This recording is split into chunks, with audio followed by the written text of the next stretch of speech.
Today we are covering special distribution situations from retirement plans for the Series 65 exam, specifically focusing on qualified domestic relations orders, hardship withdrawals, Rule 72T, and rollovers.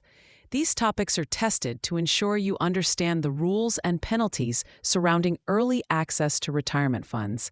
Let's start with a Qualified Domestic Relations Order, or QDRO. The exam will test your knowledge of how retirement plan assets are handled in a divorce. A QDRO is a court order that allows retirement plan funds to be split and transferred to a former spouse, known as the alternate payee, without incurring the typical 10% early withdrawal penalty. For example, if a client is divorcing and their 401k is considered a marital asset, a QDRO allows their ex-spouse to receive a portion of those funds. The key takeaway for the exam is that the distribution is taxable to the receiving spouse, but the 10% penalty is waived. This is a high-probability exam question. Next, let's discuss hardship withdrawals. The Series 65 exam expects you to know what constitutes a legitimate hardship.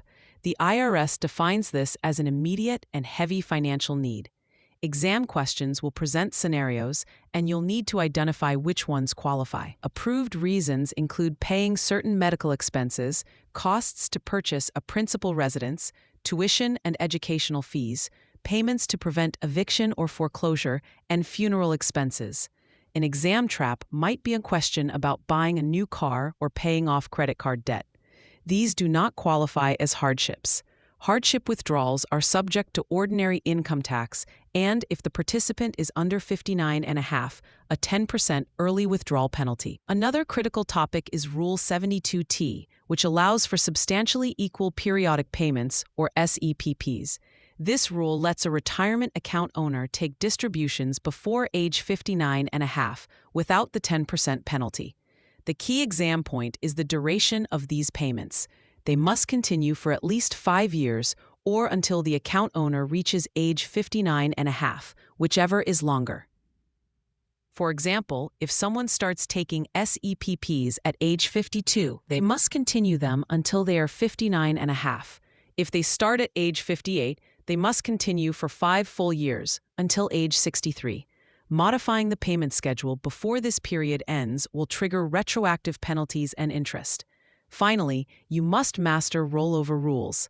An indirect rollover, where a client takes a check from their retirement plan, must be completed within 60 days to avoid taxes and penalties. If they miss the deadline by even 1 day, the entire amount becomes a taxable distribution, and the 10% early withdrawal penalty may apply if they're under 59.5.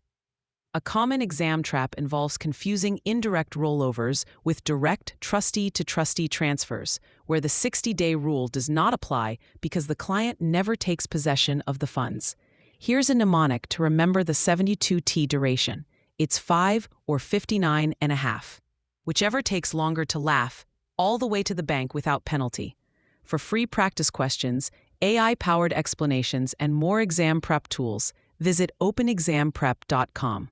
That's openexamprep, all one word, .com.